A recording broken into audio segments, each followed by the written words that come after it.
Hello everyone. आप सभी का फिर से स्वागत है। ये वर्ल्ड ज्योग्राफी एनसीईआरटी का डिस्कशन है और हम लोग प्रादेशिक भूगोल भाग 5 के तहत अध्याय 1 में एशिया महाद्वीप के बारे में डिस्कस कर रहे हैं। तो आज का जो सेशन है, हम लोग एशिया में जो खनिज और ऊर्जा संसाधन है यहाँ से डिस्कशन को स्टार्ट करेंगे, इसके बारे में डिस्कस करेंगे। तो चलिए स्टार्ट करते हैं। अगर बात करें तो एशिया में देखिए अनेक प्रकार के खनिज जैसे लोहा, मैग्नीज, बक्साइट, अभ्रक, टीन, कोयला और खनिज तेल तथा प्राकृतिक गैस के भंडार पाए जाते हैं। लौ खनिज याद रखिएगा रूस, चीन, अजरबैजान और भारत में पाया जाता है। अभ्रक और बक्साइट भारत में मिलते हैं। कोयले के भंडार रूस, चीन और भारत में पाए जाते हैं। अगर बात करें तो रूस, चीन, भारत तथा कोरिया कोयला उत्पादन करने वाले मुख्य देश हैं और एशिया के 60% कोयले के भंडार रसिया में है। दक्षिण, दक्षिण पश्चिम और मध्य एशिया के देशों में खनिज तेल और प्राकृतिक गैस के भंडार हैं। खनन एशिया की एक महत्वपूर्ण आर्थिक क्रिया है। विश्व में सबसे अधिक कोयला एशिया महाद्वीप में पाया जाता है। विश्व का 60% पेट्रोलियम भी एशिया महाद्वीप में पाया जाता है। जनसंख्या के बारे में अगर बात करें तो क्षेत्रफल और जनसंख्या के दृष्टि से एशिया सबसे बड़ा महाद्वीप है। यहां पर विश्व की 59% से अधिक जनसंख्या निवास करती है। साइबेरिया के उत्तरी और पूर्वी भागों, मरुस्थलीय क्षेत्रों और मध्य तथा पश्चिमी एशिया के उच्च भूमियों में जनसंख्या का घनत्व विरल है, कम जनसंख्या घनत्व मिलता है। एशिया के अधिकांश लोग यानी 80% लगभग अगर बात करें तो 80% लोग गांव में रहते हैं। तो एशिया के अधिकांश जनसंख्या गांव में रहती है। केवल जापान इसका अपवाद है जहां की 75% जनसंख्या नगरीय है। विश्व के 10 सबसे बड़े महानगरों में से 5 एशिया में स्थित है। ये 5 जो महानगर हैं, टोक्यो है, शंघाई है, कोलकाता है, मुंबई और सियोल है। एशिया में निर्जातीय विविधता बहुत अधिक है। निर्जातीय विविधता एशिया में काफी ज्यादा है। यहाँ की 2/3 जो जनसंख्या है वो मंगोल मतलब कि निर्जाति और पीली नस्ल से संबंधित है। चीन की 94% जनसंख्या हान चीनी से संबंधित है और अन्य 6% में मंगोल, मुस्लिम, उइघुर, हुई, तिब्बती आदि लोग हैं। उत्तरी भारत में आर्य और दक्षिणी भारत में द्रविड़ लोगों की जनसंख्या जो है वो अधिक है, याद रखिएगा। इसके बाद अगर बात करें तो एशिया के प्रमुख देश, एशिया के प्रमुख देश में सबसे पहले पाकिस्तान के बारे में डिस्कस करेंगे। पाकिस्तान के बारे में अगर बात करें तो पाकिस्तान एक इस्लामिक गणतंत्र है जो 1947 से पहले एक भारत का अविभाजित भाग था। 1947 से पहले भारत का यह अंग था। स्वतंत्रता के समय भारत विभाजन के परिणाम स्वरूप एक स्वतंत्र देश के रूप में पाकिस्तान का जन्म हुआ। पाकिस्तान भारत का पश्चिमी सीमावर्ती पड़ोसी देश है। तो पाकिस्तान भारत के पश्चिम में स्थित है। ये भारत का पड़ोसी देश है, ठीक है। और ये जो पाकिस्तान है मोहनजोदड़ो और हड़प्पा जैसे प्राचीन सभ्यताओं का केंद्र है। तो मोहनजोदड़ो और हड़प्पा पाकिस्तान में स्थित है। पाकिस्तान शब्द का सबसे पहले प्रयोग 1933 में हुआ था, जिसका अर्थ है पवित्र देश, land of the pure. Pakistan का मैप आप देख सकते हैं। ये इधर अफगानिस्तान है, ये इस्लामाबाद है, ये रावलपिंडी है, ये लाहौर है, यहाँ पे फैसलाबाद है, ये मुल्तान है, यहाँ पे ये सतलज नदी है, ये झेलम नदी है, ये सिंधु नदी है, ये खैबर दरा है, ये गोमल दरा है, ये बोलन दरा है, ये सुलेमान पर्वत है। तो आप इसको एक बार देख लीजिएगा।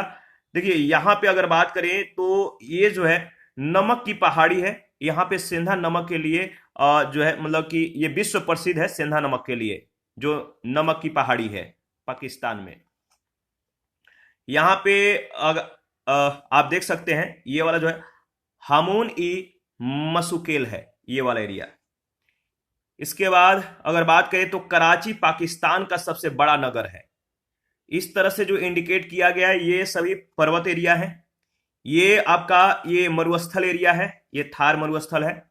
और इस तरह से जो इंडिकेट किया गया है इस तरह से ये पठार है, ठीक है। जैसे आप देख सकते हैं ये पठार है। और इसके बाद इस तरह से जो एरिया है ये दरा है, यानी कि ये दरा को जो है इंडिकेट करता है। पाकिस्तान की राजधानी इस्लामाबाद है। पाकिस्तान का क्षेत्रफल आप देख सकते हैं 8,03,940 वर्ग किलोमीटर है। जनसंख्या लगभग 21 करोड़ है। और पाकिस्तान की जो भाषाएं हैं उर्दू है, पंजाबी है, सिंधी है, पश्तो है और बलूची है। पाकिस्तान के सीमावर्ती जो देश हैं, पाकिस्तान के जो नजदीक में जो देश हैं, जो पड़ोसी देश हैं, वो चीन है।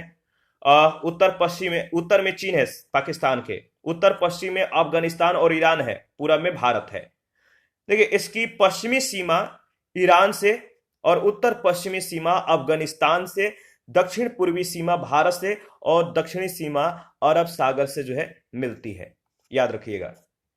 इसके बाद अगर बात करें तो देखिए वर्तमान पाकिस्तान को 14 अगस्त 1947 को अंग्रेजों से स्वतंत्रता प्राप्त हुई। प्रारंभ में पाकिस्तान दो भागों में बटा हुआ था, पूर्वी पाकिस्तान और पश्चिमी पाकिस्तान।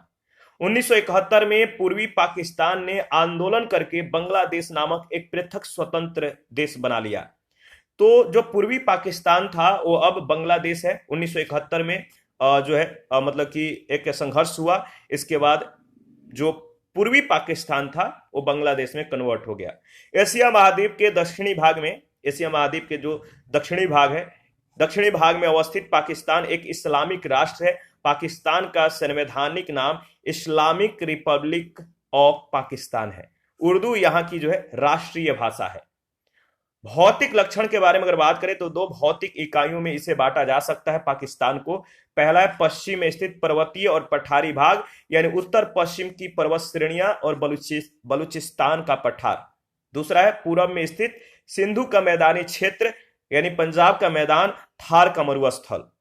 पाकिस्तान के पश्चिमी भाग में बलूचिस्तान का पठार, किरथर, सुलेमान और हिंदू कुश की पर्वत श्रेणियां दक्षिण से उत्तर की ओर जो है एक ही क्रम में स्थित है। बलूचिस्तान में सुलेमान श्रेणी रीढ़ के भांति स्थित है। इन श्रेणियों को केवल दो दर्रों यानी हिंदू कुश श्रेणी में स्थित खैबर दरा तथा किरथर श्रेणी में स्थित गोमल व बोलन दरों के माध्यम से ही पार किया जा सकता है। पाकिस्तान के उत्तरी भाग में क्वेटा, बन्नू और पेशावर के मैदानी भाग स्थित हैं, जिन्हें सुलेमान श्रेणी सिंधु के मैदान से पृथक करती है। पाकिस्तान के उत्तरी भाग में हिंदू कुश के दक्षिण पूर्व में पुटवार का जो है पठार स्थित है, जो सामान्यतः शुष्क क्षेत्र है। यह समुद्र तल से 300 मीटर की ऊंचाई पर स्थित है। पूर्व में सिंधु नदी द्रोणी एक विशाल मैदान है, जो उत्तर में पुटवार पठार से दक्षिण में अरब सागर तक फैला हुआ है। सिंधु नदी पाकिस्तान में उत्तर से दक्षिण की ओर जो है प्रवाहित होती है। सिंधु नदी पाकिस्तान में उत्तर से दक्षिण की ओर जो है प्रवाहित होती है, बहती है। पूरब में इसमें चिनाब, रावी और सतलज नदियों की सम्मिलित धारा एवं पश्चिम से काबुल नदी आकर मिलती है। सिंधु और उसके सहायक नदियों से अनेक नहरों का निर्माण किया गया है और यही कारण है कि पाकिस्तान को नहरों का देश भी कहा जाता है, कंट्री ऑफ कैनाल। पाकिस्तान की दक्षिणी पूर्वी सीमा पर मरुस्थलीय प्रदेश स्थित है। यह मरुस्थलीय भाग भारत के थार मरुस्थल का ही अंग है। पाकिस्तान के उत्तर पश्चिमी क्षेत्र में स्वात घाटी स्थित है, जिसे पाकिस्तान का स्वर्ग कहा जाता है। याद रखिएगा, पाकिस्तान का स्वर्ग किसको कहा जाता है, ये इंपॉर्टेंट है, आपको ध्यान में रखना है। इसके बाद जलवायु के बारे में अगर बात करें, पाकिस्तान की जो जलवायु है किस प्रकार की है, तो देखिए जलवायु जो है पाकिस्तान की मानसूनी जलवायु प्रदेश में ये स्थित है। ठीक है, पाकिस्तान का जो एरिया पाकिस्तान है ये किस प्रकार के जलवायु में स्थित है, तो मानसूनी जलवायु प्रदेश में। पाकिस्तान की जलवायु पूर्णतः मानसूनी नहीं है। इसका कारण है कि सुलेमान तथा किरथर पर्वत अरब सागर से आने वाली मानसूनी पवनों को इस भाग में प्रवेश करने से रोक देते हैं, बैरियर के काम करते हैं। विषम पठारी और पर्वतीय धरातल के कारण यहां तापांतर अधिक पाया जाता है। यहां शीत ऋतु में अत्यधिक ठंड पड़ती है, जहां उच्च पर्वतीय क्षेत्रों में तापमान हिमांक से नीचे चला जाता है और शीतलहर चलती है। लाहौर का औसत वार्षिक तापमान 24 डिग्री सेंटीग्रेड, जबकि मुरी का औसत वार्षिक तापमान 7 डिग्री सेंटीग्रेड रहता है। मैदानी भागों में ग्रीष्मकालीन तापमान ऊंचा रहता है। पाकिस्तान के पूर्वी भाग में स्थित जैकोबाबाद विश्व के सर्वाधिक गर्म क्षेत्रों में से एक है और यहाँ का जो टेम्परेचर है 54 डिग्री सेंटीग्रेड तक है। पाकिस्तान का अधिकांश भाग अर्ध शुष्क है। यहाँ की औसत वार्षिक वर्षा 50 सेंटीमीटर है। अधिकांश वर्षा जुलाई से सितंबर के बीच होता है, ठीक है, और वर्षा ऋतु में होती है ये वर्षा, जुलाई से सितंबर के बीच। उत्तर पश्चिमी भाग में शीतकाल में पश्चिम की ओर से आने वाले चक्रवातों से भी कुछ वर्षा जो है प्राप्त होती है।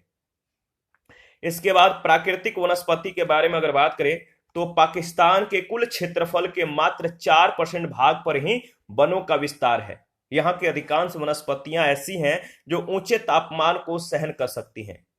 पर्वतीय भागों में देवदार, ब्लू पाइन, फर, स्प्रूस व चीड़ की प्रधानता है। देखिए, उत्तर के निचले पर्वतों पर पतझड़ वाले वन और ऊंचे पर्वतों पर कोणधारी सदाबहार वन पाए जाते हैं, जबकि इसके दक्षिणी भाग में स्टेपी प्रकार की वनस्पति जो है पाई जाती है। मिट्टियों के बारे में अगर बात करें तो देश के उत्तर पश्चिमी पर्वतीय प्रदेश का धरातलीय पथरीला है, पत्थर जैसा है, जबकि बलूचिस्तान का जो निचला पठारी भाग है वो रेतीला है, रेत से भरा हुआ है। दक्षिण पूर्वी मरुस्थलीय भाग में रेतीली मिट्टियां पाई जाती हैं और मध्यवर्ती नदी बेसिन क्षेत्र में सिंधु और इसकी सहायक नदियों के द्वारा बहाकर लाई गई जलोढ़ मिट्टी जो है अत्यंत उपजाऊ है, जलोढ़ मिट्टी मिलती है। यहाँ की मिट्टियों में ह्यूमस की कमी है, कैल्शियम की अधिकता पाई जाती है। सिंचाई के बारे में अगर बात करें तो पाकिस्तान मुख्य रूप से एक कृषि प्रधान देश है। याद रखिएगा, पाकिस्तान मुख्य रूप से क्या है, एक कृषि प्रधान देश है, इसको ध्यान में रखना है। और अगर बात करें तो जिसमें उगाई जाने वाली, पाकिस्तान एक कृषि प्रधान देश तो है, लेकिन इसमें उगाई जाने वाली जो महत्वपूर्ण फसलें हैं वो है गेहूं, कपास, गन्ना और चावल, जो पूर्णतः सिंचाई पर निर्भर है। किस पर? सिंचाई पर निर्भर है, याद रखिएगा। देखिए, अगर बात करें तो सदा नीरा नदियां सिंचाई का उत्तम साधन है, ठीक है। सिंधु तथा उसकी सहायक नदियों से अनेक नहरें निकाली गई हैं, जिनसे पाकिस्तान के एक बड़े भाग में सिंचाई की जाती है। सिंधु नदी पर स्थित अगर बात करें तो सिंधु नदी पर स्थित देखिए, सिंधु नदी पर स्थित, ध्यान में रखिएगा, तारबेला बांध, सिंधु नदी पर स्थित तारबेला बांध परियोजना पाकिस्तान की सबसे बड़ी सिंचाई परियोजना है। कृषि के बारे में अगर बात करें तो देश के कुल क्षेत्रफल के लगभग 25% भाग पर कृषि, 6% भाग पर पशुचारण और 4% पर वनाच्छादन है। कुल कृषि या कुल कृषिगत भूमि का 75% क्षेत्र पर खाद्यान्न और 25% क्षेत्र पर नगदी फसलें जो है उगाई जाती है, याद रखिएगा। इसके बाद यहाँ की मुख्य खाद्यान्न फसलें जो है, अगर बात करें तो मुख्य खाद्यान्न फसलें गेहूं है। देश की 55% भूमि पर गेहूं, 12% पर चन्ना और 6% पर मक्का प्रमुख खाद्यान्न जो है उगाए जाते हैं। कपास पाकिस्तान की प्रमुख नगदी फसल है जो निचली सिंधु घाटी में उगाई जाती है। बाजरा और तिलहन उन क्षेत्रों में उगाए जाते हैं जहां सिंचाई की सुविधा उपलब्ध नहीं है। देखिए, खनिज के बारे में अगर बात करें तो पाकिस्तान में पाए जाने वाले प्रमुख खनिजों में, जो पाकिस्तान में प्रमुख रूप से जो खनिज पाए जाते हैं, लोहा, मैग्नीज, तांबा, अबरक, बॉक्साइट, क्रोमाइट, जिप्सम, चूना पत्थर, नमक, गंधा, सुरमा यानी एंटीमनी, सीसा, अग्नि मिट्टी और यूरेनियम है। यहाँ पाए जाने वाला कोयला निम्न किस्म का है और इसके भंडार भी सीमित हैं। यहाँ का साल्ट रेंज अत्यंत महत्वपूर्ण स्थल है। जो साल्ट रेंज क्षेत्र है, महत्वपूर्ण क्षेत्र है, जो सेंधा नमक, जिप्सम और चूना पत्थर के लिए प्रसिद्ध है। उद्योग के बारे में अगर बात करें, पाकिस्तान का जो उद्योग है इसके बारे में अगर बात करें तो देखिए, पाकिस्तान में वस्त्र, कागज, चीनी, सीमेंट, रासायनिक खाद और चमड़े का सामान बनाने के कुछ महत्वपूर्ण उद्योग हैं। फैसलाबाद को पाकिस्तान का मैनचेस्टर कहा जाता है, याद रखिएगा, फैसलाबाद को पाकिस्तान का मैनचेस्टर कहा जाता है। इसके बाद अगर बात करें तो यह देश रसायन, ऑटोमोबाइल, वनस्पति तेल, खनिज तेल और अन्य खनिजों के लिए अन्य देशों पर निर्भर है। कराची पाकिस्तान का सबसे बड़ा औद्योगिक और व्यापारिक नगर है, ध्यान में रखिएगा। इसके बाद अफगानिस्तान के बारे में हम लोग डिस्कस करेंगे। तो देखिए, अगर बात करें तो जो अफगानिस्तान है इसकी राजधानी कहां पर है? अफगानिस्तान की राजधानी काबुल है, याद रखिएगा। अफगानिस्तान की राजधानी काबुल है। अफगानिस्तान का क्षेत्रफल लगभग कितना है?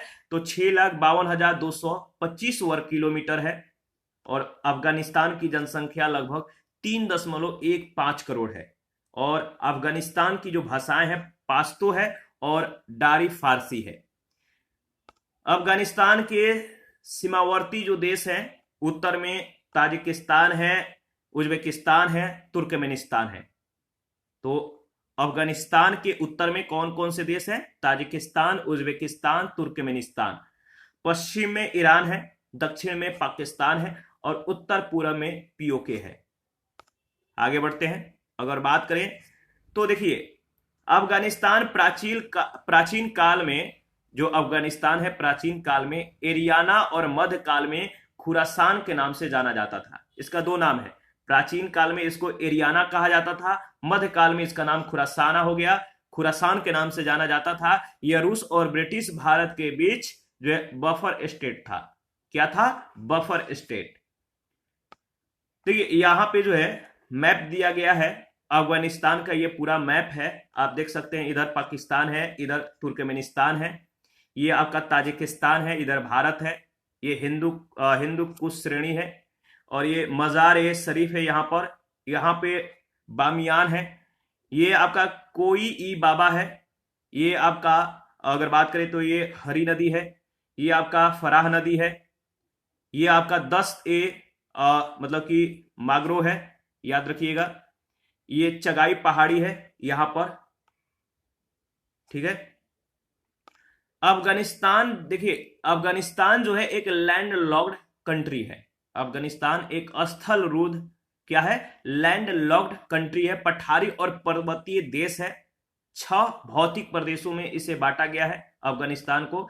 इसके जो 6 भौतिक प्रदेश हैं वो है आपका देखिए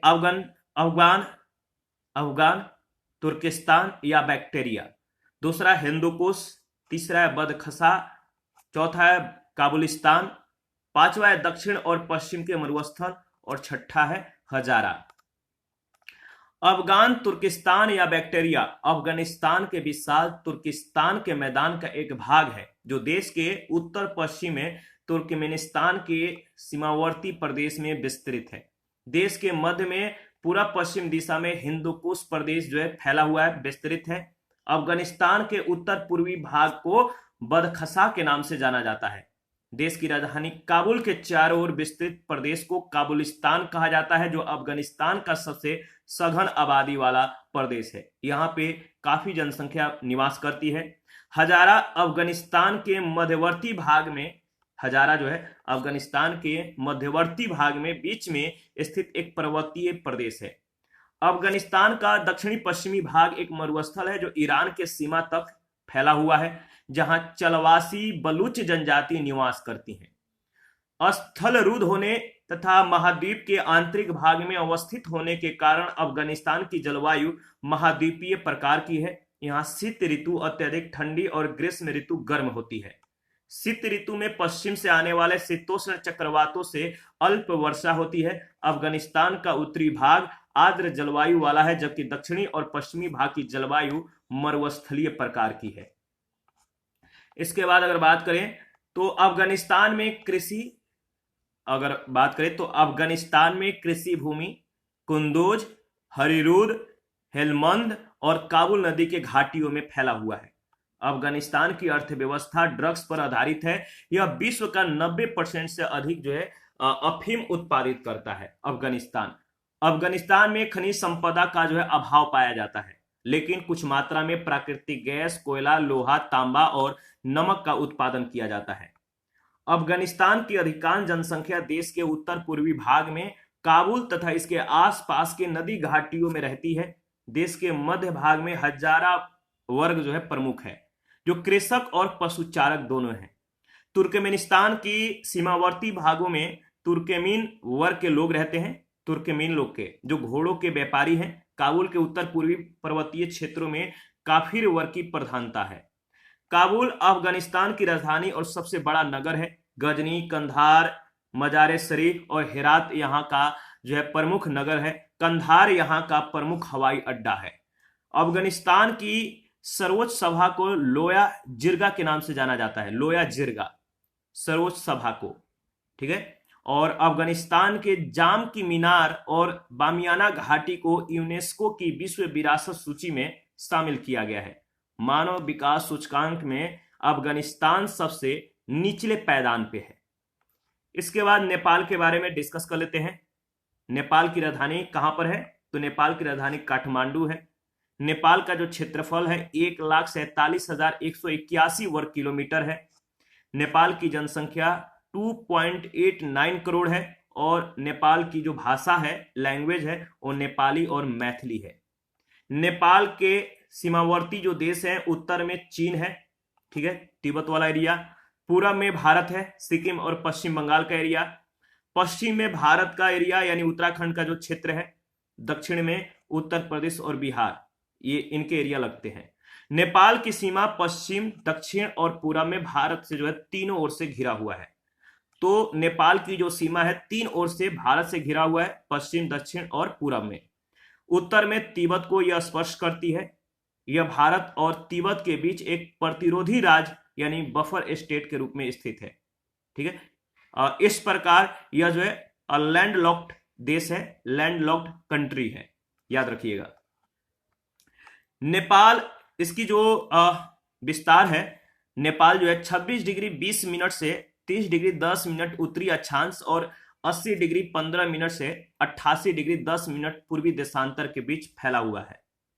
नेपाल का जो मैप है आप देख सकते हैं, ये पूरा नेपाल का जो है एरिया है इस तरह से। विश्व की सबसे ऊंची पर्वत चोटी जो है आपका माउंट एवरेस्ट, इसकी ऊंचाई जो है 8,848 मीटर है, याद रखिएगा। तो नेपाल में ही है। एकमात्र औद्योगिक नगर जो है वो कौन सा है? तो विराटनगर है, याद रखिएगा। इसके बाद ये जनकपुर है, ये काठमांडू है नेपाल की राजधानी, ये धौलागिरी है, ये अन्नपूर्णा है, यहाँ पे गौरी शंकर है। मैप को याद रखिएगा।